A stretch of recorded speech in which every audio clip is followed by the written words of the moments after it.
संस्कृति विभाग के द्वारा आयोजित आज के इस कार्यक्रम में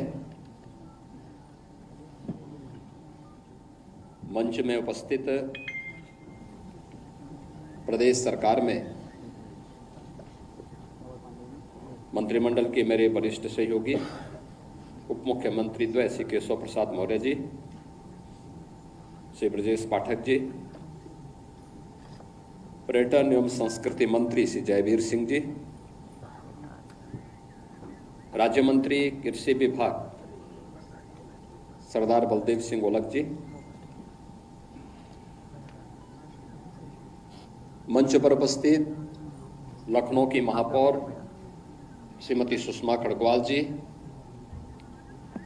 पूर्व डिप्टी सीएम और राज्यसभा के माननीय सांसद डॉक्टर दिनेश शर्मा जी, राज्यसभा के माननीय सांसद श्री ब्रजलाल जी, माननीय सांसद श्री संजय सेठ जी, मंच पर उपस्थित हमारे सभी सम्मानित जनप्रतिनिधिगण, आज के इस समारोह में सहभागी बन रहे सभी महानुभाव और विभाजन की त्रासदी को झेले हुए परिवारों के सभी सम्मानित सदस्यगण और उपस्थित बहनों और भाइयों, आज पूरा देश विभाजन की त्रासदी की स्मृति दिवस में एकत्र होकर के इतिहास के उन काले अध्यायों को स्मरण कर रहा है। इतिहास केवल एक अध्ययन का विषय नहीं होता है, वह एक प्रेरणा होती है। गलतियों के परिमार्जन का और गौरवशाली क्षणों से प्रेरणा ग्रहण करने का एक संकल्प होता है और विभाजन की त्रासदी हम सबको इन्हीं बातों की ओर ध्यान आकर्षित करती है। आखिर क्या कारण था कि दुनिया का एक सनातन राष्ट्र हजारों हजार वर्षों से जो एक भारत रहा हो, वह भारत पहले गुलाम हुआ, विदेशी आक्रांताओं के द्वारा यहां की परंपरा और संस्कृति को रौंदा गया, तोड़ा गया, अपवित्र किया गया, इस देश को गुलाम बनाया गया। और जब भारत ने अंगड़ाई ली थी, आजादी की लड़ाई को लेकर के देश के महान क्रांतिकारियों ने, स्वतंत्रता संग्राम सेनानियों ने जिस लड़ाई को लड़कर के देश को स्वतंत्र कराने की दिशा में विदेशी हुकूमत को उखाड़ फेंकने के संकल्प के साथ जो लड़ाई लड़ी गई थी, जब उसकी पूर्णता का समय आया तो विभाजन की त्रासदी का सामना इस सनातन राष्ट्र को करना पड़ा।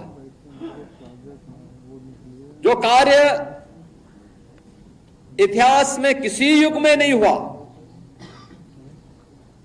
वह दुर्भाग्य से सत्ता लोलुप कांग्रेस की सत्ता के प्रति अभिलिप्सा ने, लोलुपता ने त्रासदी के रूप में, विभाजन की त्रासदी के रूप में हम सबके सामने प्रस्तुत कर दी और स्वतंत्र भारत को एक ऐसा नासूर दे दिया जो आज भी इस भारत में आतंकवाद के रूप में, उग्रवाद के रूप में, अलगाववाद के रूप में लगातार पूरे भारत को दंश दे रहा है। कौन नहीं जानता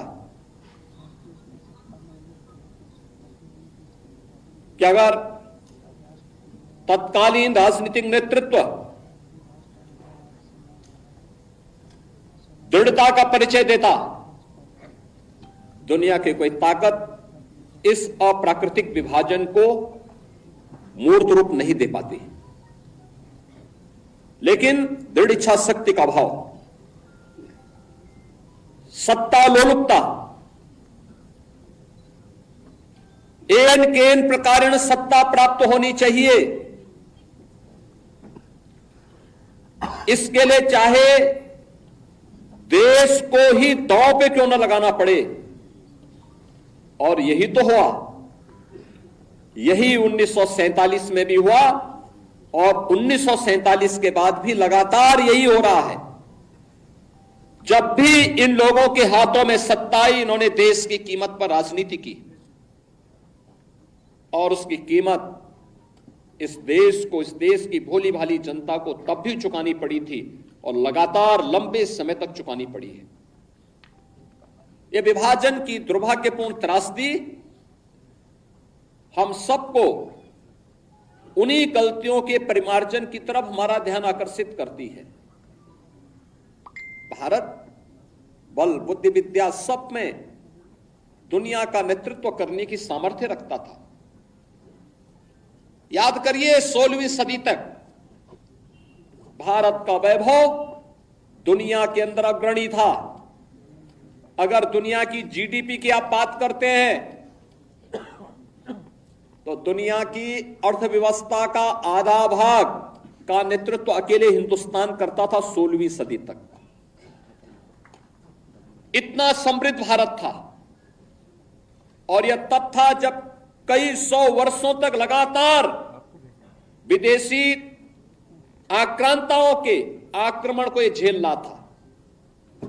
और लगातार फिर किस स्थिति में यह पहुंच गया था, आपने भी वह दृश्य देखा है फोटोग्राफ के माध्यम से। इस जो यहां पे भी सूचना विभाग ने त्रासदी के कुछ दृश्य आपके सामने प्रस्तुत किए। 15 अगस्त 1947 से एक दिन पूर्व 14 अगस्त 1947 को जब विभाजन की त्रासदी हो रही थी और 15 अगस्त को जब देश के अंदर तत्कालीन प्रधानमंत्री पंडित जवाहरलाल नेहरू के द्वारा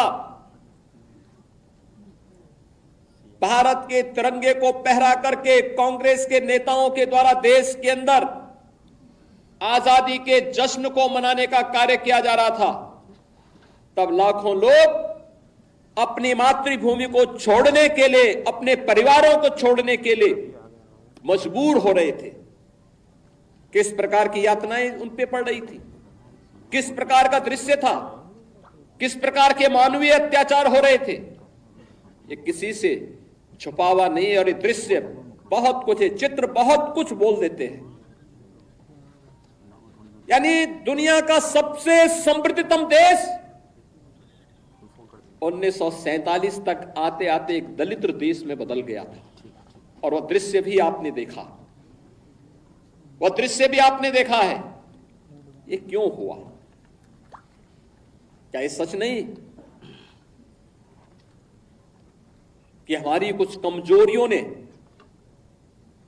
आक्रांताओं को देश के अंदर आक्रमण करने के लिए एक स्पेस दिया? और जो गलतियां इतिहास के उन काले अध्यायों में हम सबके सामने कैद है, क्या वही गलतियां चुनाव के समय राजनीतिक नेतृत्व देश के अंदर इस प्रकार की गलतियां राजनीतिक दलों के द्वारा नहीं की जाती है? ये जाति के नाम पर विभाजन की त्रासदी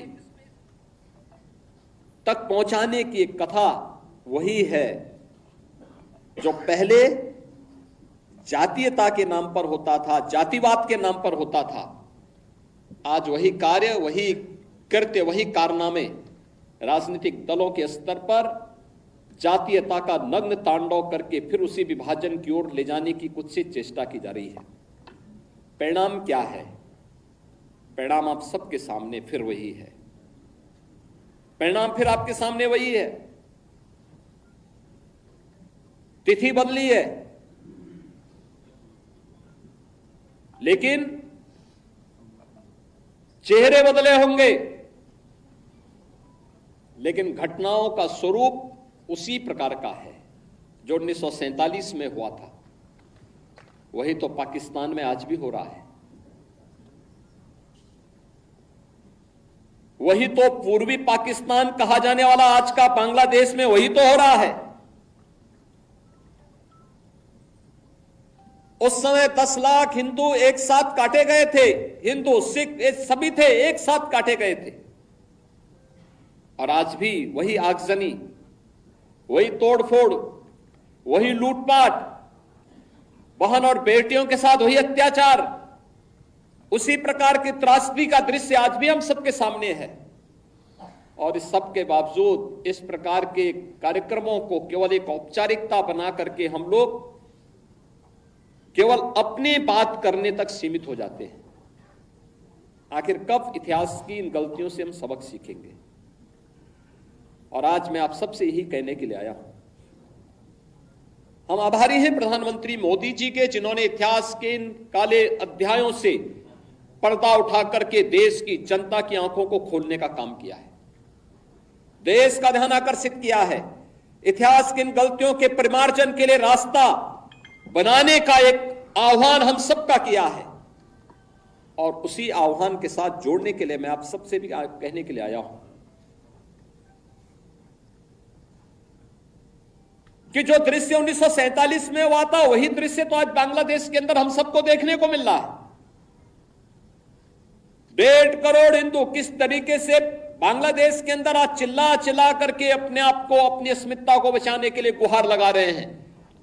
और दुनिया के मुंह सिले हुए कथित सेकुलरिस्ट भारत के अंदर भी इनके मुंह सिले हुए एक भी शब्द इनका नहीं निकल रहा है,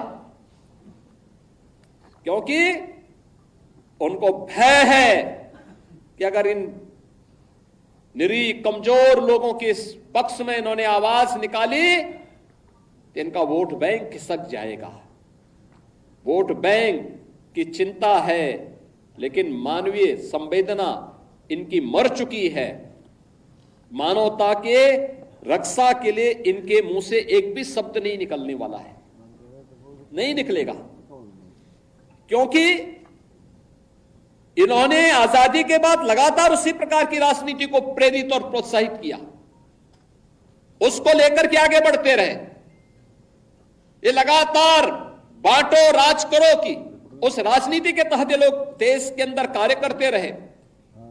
अंग्रेजों से सत्ता इन्होंने उस समय प्राप्त की। ये वास्तव में भारत की सत्ता का नेतृत्व नहीं कर रहे थे, बल्कि अंग्रेजों के ही, ब्रिटिशर के ही मानस पुत्रों के रूप में इन्होंने भारत की सत्ता को उस रूप में संचालन करना शुरू किया जैसे ब्रिटिशर इस देश के अंदर कर रहे थे। और आज उसी का दुष्परिणाम यह देश लगातार चुकाया है, अखंड हिंदुस्तान चुकाया है। लेकिन हमारा संकल्प है, महर्षि अरविंद ने जो 1947 के पहले घोषणा की थी, आजादी की त्रास, देश की विभाजन की त्रासदी आजादी के मिलने के बाद अक्सर उन्होंने इस बारे में अपनी चिंता व्यक्त भी की और उन्होंने इस बात को कहा था कि आध्यात्मिक जगत में पाकिस्तान कोई वास्तविकता नहीं है, या तो उसका भारत में विलय होगा या पाकिस्तान इतिहास से समाप्त होगा, हमेशा के लिए समाप्त होगा।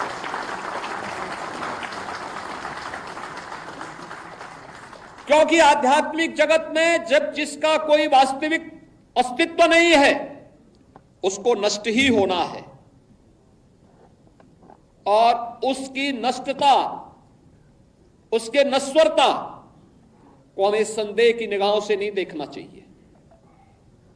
हमें मानना चाहिए ये होगा, लेकिन इसके लिए हमें भी तैयार होना होगा, हमें भी अपने आप को तैयार करना होगा, हमें अपनी उन गलतियों का परिमार्जन करना पड़ेगा जिन गलतियों के कारण विदेशी आक्रांताओं को भारत के अंदर घुसने, भारत के पवित्र तीर्थ स्थलों को अपवित्र करने, भारत की परंपरा और संस्कृति को नष्ट करने का एक अवसर जिन्हें प्राप्त हुआ था, उस प्रकार की गलतियों को, वह विभाजन की जो त्रासदी तक हमें पहुंचाया है, वह जातीय विभाजन के रूप में, क्षेत्रीय विभाजन के रूप में, भाषाई विभाजन के रूप में, इन सभी से उभर करके हम सबको राष्ट्र प्रथम के भाव के साथ मिलकर के कार्य करना होगा। भारत की आजादी इस बात के लिए हम सब का आह्वान कर रही है। और याद रखना, भारत केवल दुनिया का सबसे बड़ा लोकतंत्र ही नहीं है, ये लोकतंत्र की जननी भी है। जितनी स्वतंत्रता भारत ने अपने नागरिकों को दी है, दुनिया के अंदर इस प्रकार की स्वतंत्रता किसी भी अन्य देश में अपने नागरिकों को नहीं प्राप्त हो पाई है। हम सबको अपने संविधान पर गौरव की अनुभूति करनी चाहिए। भारत के संविधान निर्माताओं के प्रति अपार श्रद्धा और सम्मान का भाव व्यक्त करना चाहिए। हमें सरदार वल्लभ भाई पटेल की दृढ़ता का सम्मान करना चाहिए। हमें बाबा साहब डॉक्टर भीमराव अंबेडकर के प्रति सत सत नमन करना चाहिए, जिन्होंने अपनी पीड़ा को दबाने के बावजूद भारत की एकता और अखंडता के प्रतीक भारत के संविधान को भारतवासियों को प्रदान किया। जो संविधान आज भी हम सबका नेतृत्व करता है, हमारा मार्गदर्शन करता है। और उन सभी महापुरुषों से जिन्होंने भारत के संविधान सभा के माध्यम से भारत को दुनिया का सबसे बड़ा संविधान दिया, इस संविधान के माध्यम से हम सबको भारत के इस लोकतंत्र पर गौरव की अनुभूति भी करनी चाहिए। और इस लोकतंत्र के साथ मिलकर के कैसे हम लोगों को जो स्वतंत्रता मिली है, इन स्वतंत्रता के उन नायकों के प्रति श्रद्धा का भाव व्यक्त करना होगा, जिन महापुरुषों ने अपना सर्वस्व भारत की आजादी के लिए समर्पित करके अपने आप को बलिदान किया था। आज के इस अवसर पर भारत फिर से अखंड भारत की दिशा में अग्रसर हो सके, महर्षि अरबिंदो के सपने को साकार कर सके, उनकी भविष्यवाणी सच साबित हो सके, इसके लिए हमें भारत को 1947 तक, जब भारत अपनी आजादी का शताब्दी महोत्सव मना रहा होगा, शताब्दी महोत्सव 1947 में जब भारत की आजादी के 100 वर्ष पूरे हो रहे होंगे, उस समय एक ऐसा भारत जो विकसित भारत होगा, शक्तिशाली भारत होगा, सशक्त भारत होगा। और सशक्त भारत के निर्माण के लिए प्रधानमंत्री जी ने आजादी के अमृत महोत्सव के अवसर पर जिन पंच प्रणों की बात की, उन पंच प्रणों में सबसे महत्वपूर्ण प्रण है और वह है नागरिक कर्तव्य। नागरिक कर्तव्य के प्रति हम जिस क्षेत्र में काम कर रहे हैं, किसी भी क्षेत्र में हो सकते हैं, शासन में हो सकते हैं, प्रशासन में हो सकते हैं, पुलिस सेवा में हो सकते हैं, व्यवसाय में हो सकते हैं, युवा हो सकते हैं, किसान हो सकते हैं, महिलाएं हो सकती हैं, समाज के किसी भी तबके में रहकर के वो कार्य, शिक्षक है, अधिवक्ता है,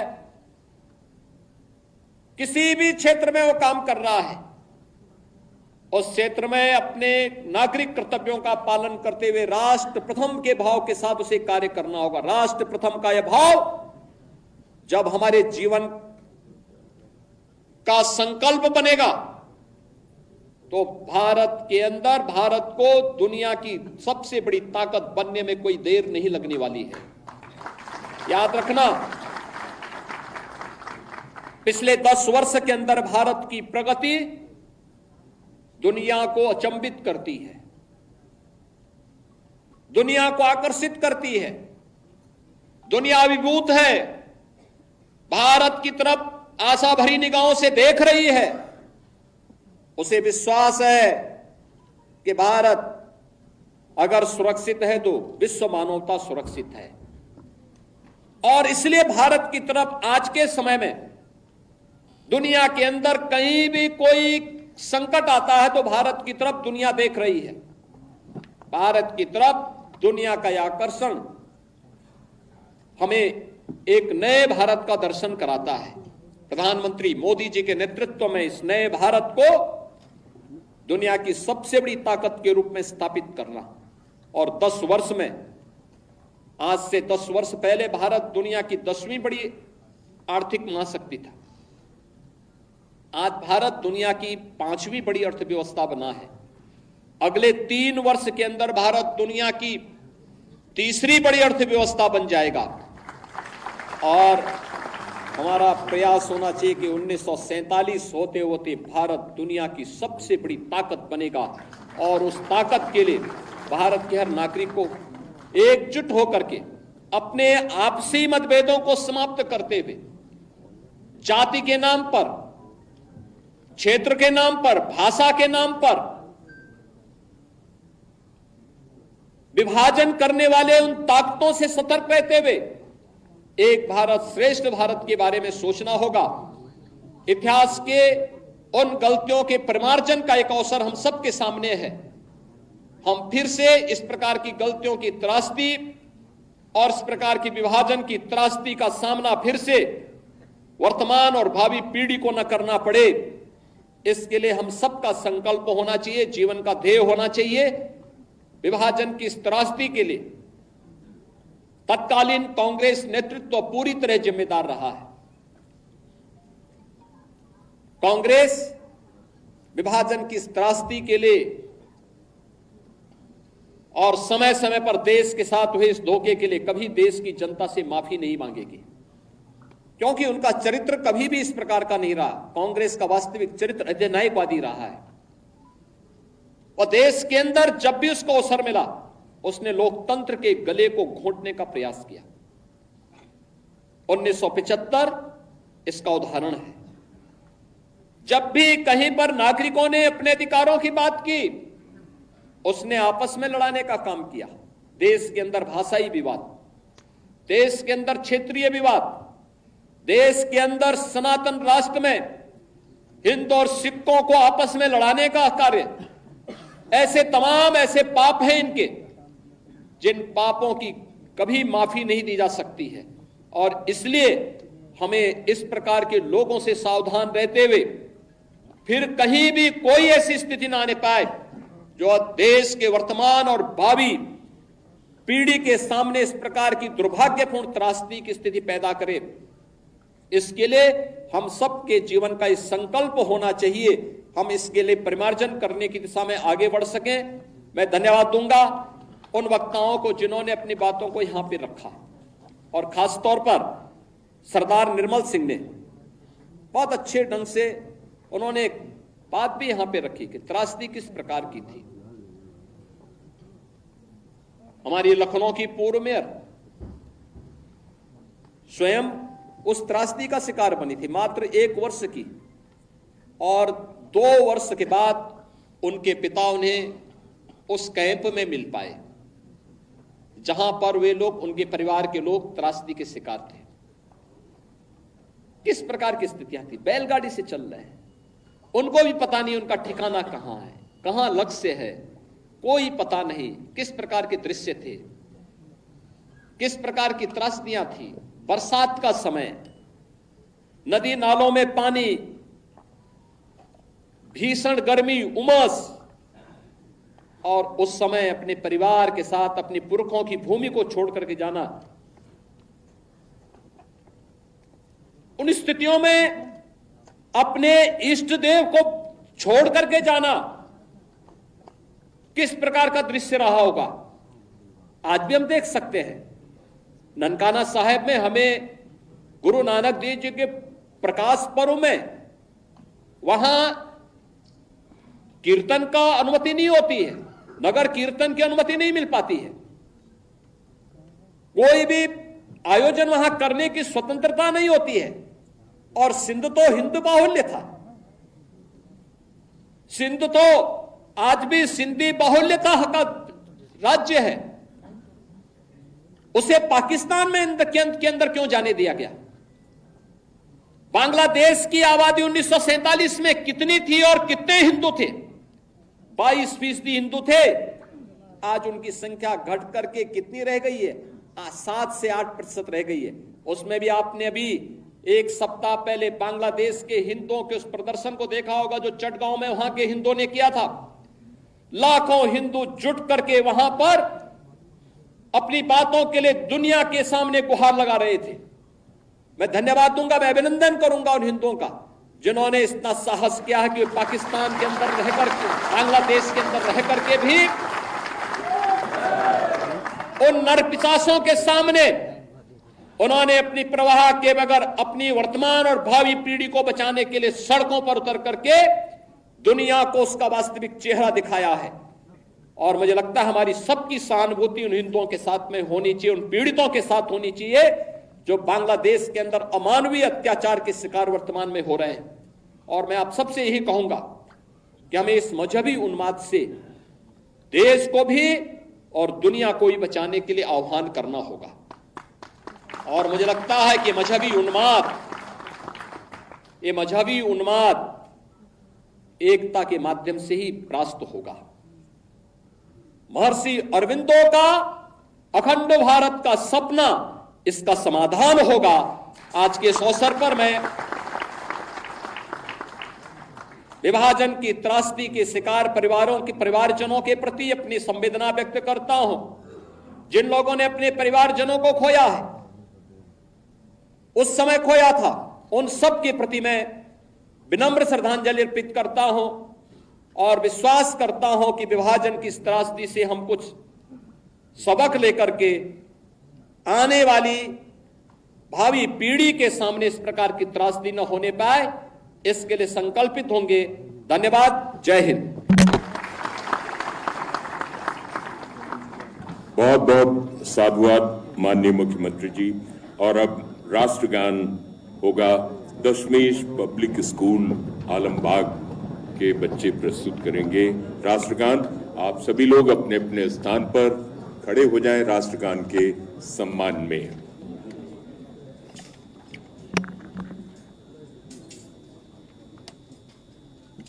दशमेश पब्लिक स्कूल आलमबाग के विद्यार्थी प्रस्तुत कर रहे हैं राष्ट्रगान।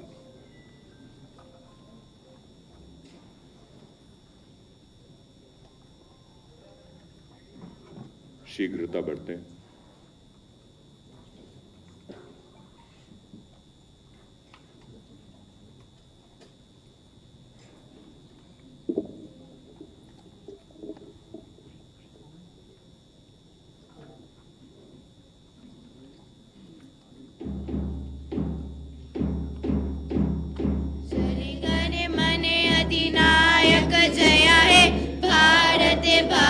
विधाता पंजाब सिंध गुजरात मराठा दावन उत्कल बंग विंध्य हिमाचल यमुना गंगा उच्छल जलधि तरंग।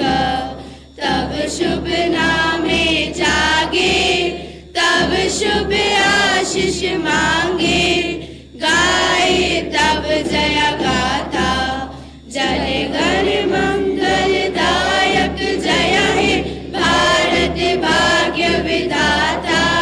जय हे जय हे जय हे जय जय जय जय हे।